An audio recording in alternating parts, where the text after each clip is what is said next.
Peter, so good to have you here with us today. I know you're a very, very busy man, traveling the world. Just like you, Max. I'm trying to keep up. How's Peter, jet lag? It's not. Well, I had an afternoon nap. That's my secret today. So Peter, look, you have been around for a while, right? You have been for more than 20 years. You've been, part of some of the most interesting processes in the banking world, in the finance world. You're a graduate of CAS Business School. For some years now, you're the CEO of TBI, very active here in Bulgaria, as we know. What would you say are the most interesting developments in your industry?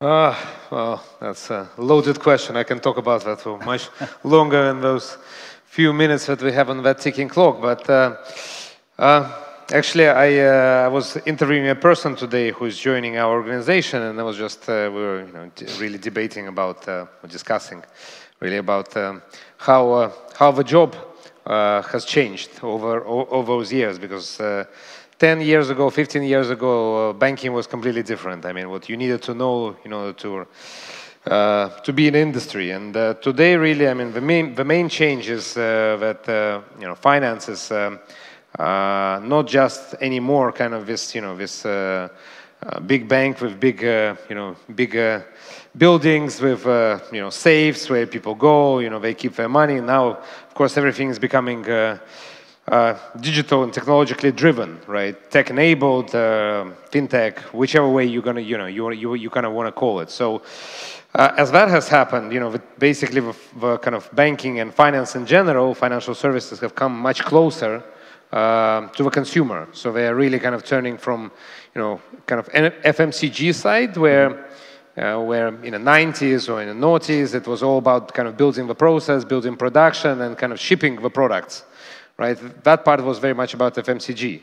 Whilst over the last decade, it has become much more actually about digital interaction, right? About becoming kind of digital business and much more about UX, UI. And I know you're going to ask me a little bit later about embedded finance, right? But actually, that's where it already is, and going further and further and further. Mm-hmm. So in our business, where before you had to know much more about the process, much more about kind of regulation. Much more about risk management. Now you need to really have much better understanding at everything related to digital, from marketing side to technology to customer interaction in terms of journeys, UX, UI, etc., etc. So that that is a huge change in the industry overall, right? And that's where I think kind of a whole fintech thing appeared, because it really naturally moved from where the business moved into already much more kind of standardized production way, which had to be technology supported, to where it has become actually a technology-led business. Right. But so at your organization at TBI Bank, what kind of innovations have you implemented that have impacted the your clients or the people that use your services?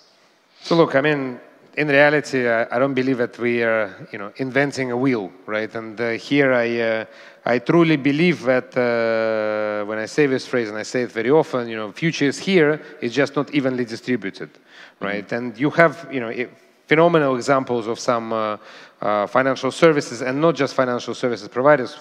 They might have moved in a different direction up the kind of the ladder, like.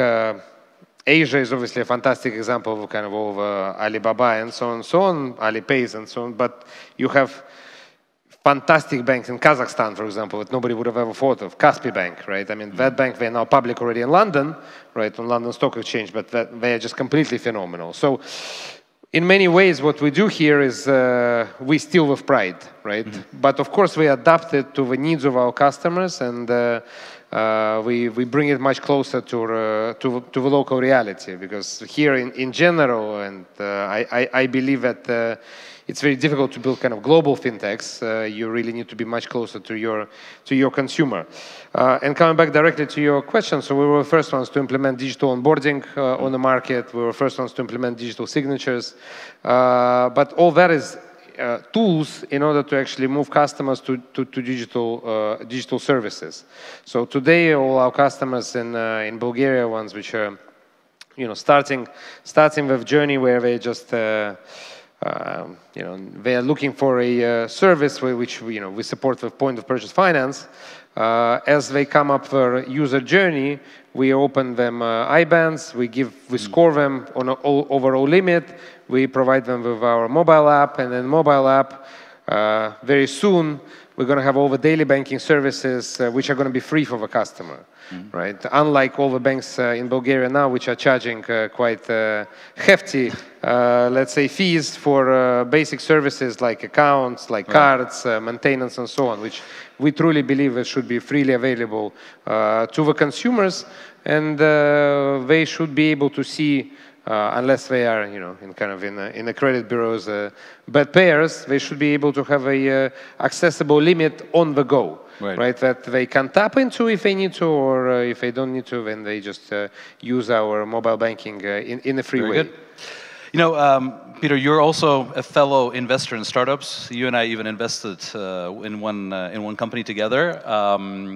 This is, I guess, a little bit the elephant in the room, but I have to ask you, since it's the two of us talking about this. What is, or is there any benefit from startups towards more established organizations? Like, can a bank like yours learn from the innovations happening in startups or in fintech startups specifically? For sure, right? And that's part of the reason why I enjoy investing into startups, because I think that here kind of both sides help each other. Of course, from my side, it's certain experience and guidance. Of course, money, right? That helps as well, right? But from the other side, I get also to see passionate people with great ideas, who are very often making, bootstrapped and making, some things which, the bank would take a year, whilst, in a startup it would take 2 weeks. And here you get to learn a lot. We operate actually, we have a program with Visa Innovation where we also work with some startups. Generally, overall, it is a bit difficult, right? Because culturally, it's a little bit different. I think TBI is quite different here from majority of banks because we are quite open to this, but it's still in the middle. It's still a big company. There's a lot of processes, there's a lot of people involved, and it is still not as easy as, let's say, I would like it to be. Yeah. But at the same time, both sides get to learn and experiment, and sometimes, it really brings a lot of value to both sides. Right. Good. What is, and if you can share, whatever you can share, any kind of secret sauce from inside the kitchen, since we're, talking about innovations in the kitchen, any secret sauce that you have at TBI or that you have used, you have found that you can share? Like, what is that makes your organization unique in that sense? I wouldn't call it our particular secret sauce, but it's definitely secret in comparison to incumbent players. It's not being afraid to make a mistake. That's it, right? And it's true to startups, it's true to founders, it's true to anybody, to be honest, in life, and I think that's frankly the most important thing. And we're trying to, it's very rare for banks, right? And banks usually, in big banks, whenever somebody makes a mistake, you have to find him, blame him for everything, fire him, then all the kind of learning gets lost, and then you start from all over again, right? Just to make sure that, you're not touched. And in our case, we don't encourage mistakes, but we don't punish for mistakes. We believe that mistakes are there to learn and then to move on. And very often, we make mistakes. And honestly, here, the only punishment comes if we don't learn from those mistakes. And to be honest, we punish ourselves. It's not like we punish somebody else. At the end of it, it's on us, right? But the secret sauce in not being afraid to make a mistake, because when you innovate, you will make mistakes, and something will go wrong, right? And it will be beta, and then before it goes to alpha, right? It's okay, right? Just don't be afraid to make mistakes. Make them, but learn from them. If you don't learn from them, then it's on you. Yeah. But if you learn, it's part of a process. And I think that's unique, right? Like, that's actually what makes That's something that's very hard for corporations, and that's something that we always, it's part of the Bible for startups to be able to make mistakes, and make better mistakes tomorrow, as they say. So that I do think is the biggest competitive advantage. We have very little time left. Since you mentioned it, maybe very briefly, what is embedded finance? I know this is something you talk about a lot. Like, how can we conceptualize what embedded finance means? Look, so let's let's take an example of a mortgage, right? So before and now, still in Bulgaria, right? I'll draw like a contrast between Bulgaria and, for example, Singapore, right? So in Bulgaria, if you want a mortgage, most likely, in 99% of the cases that will be the case, you will go to the branch. You'll go to the branch, you'll fill in the application. When that application will get taken away, right? Probably it will be already input into some front end. Then it will go to risk management, and somebody will review the file. Unlikely it will be done in an automated way, etc., etc., etc. Right? So it's a lengthy, semi-manual process.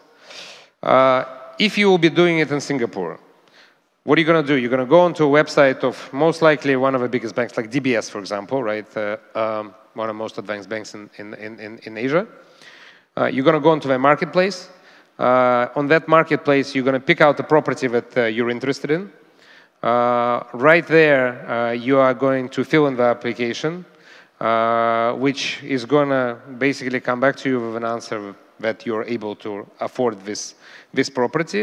And it's going to take you down the whole funnel, basically where you're going to get an insurer, you're going to get valuators, you're going to get insurance. Everything is going to get done on platform, right? So this is an embedded journey where finance is embedded into the journey of what you're actually looking for, because you're not looking for a mortgage, you're looking for a house or a flat, right? So finance over time is going to become much more embedded into all kind of different journeys, whether they check out journeys on eMAG, right, or buying a property, or whatever it will be, insurance, etc., it will become much more embedded rather than having to, separately go to a bank branch and acquire a separate product and then go to a broker and then go to a notary and then go to a evaluator and then go to insurance company, right? Everything is going to get embedded, right? Because at the end of the day, look, everybody is competing for our time, right? Every single platform out there, right? I mean, just think 10 years ago, how much time, 12 years ago maybe, how much time you spend on WhatsApp? 0, right? Or Viber, right? In Bulgaria, Viber obviously is much more popular, right? Now think of how much time you spend on it now. So, but there's still 24 hours in a day, right? Only, right? So WhatsApp or Viber has taken that much of your time. And every single platform, iOS, Google, Facebook, everybody's competing for your time, right? And there's very little time that people have. So financial services have to find their space, right? And their space will be as being part of some journey, right, where it's going to be as seamless, as smooth as possible, because at the end of the day, it's all conversion funnel, right? And everybody wants to make business, right? So very good. That's kind of, in short, that would be the answer. What is embedded finance? Look, all I can say is that I think we're very fortunate to have TBI Bank in Bulgaria pushing these kind of innovations. Not only Bulgaria, of course, you cover the region, Romania, Greece, and you guys are active in a few more markets. But Peter, it's very good to have you. We're run out of time. It's a big pleasure to have you here. I was promised that we can continue talking for longer. We can do it. We can do it after being on stage with the drinks. But in any case, thank you so much, and good luck with everything. And we're looking forward to learning. Cheers. Thank you.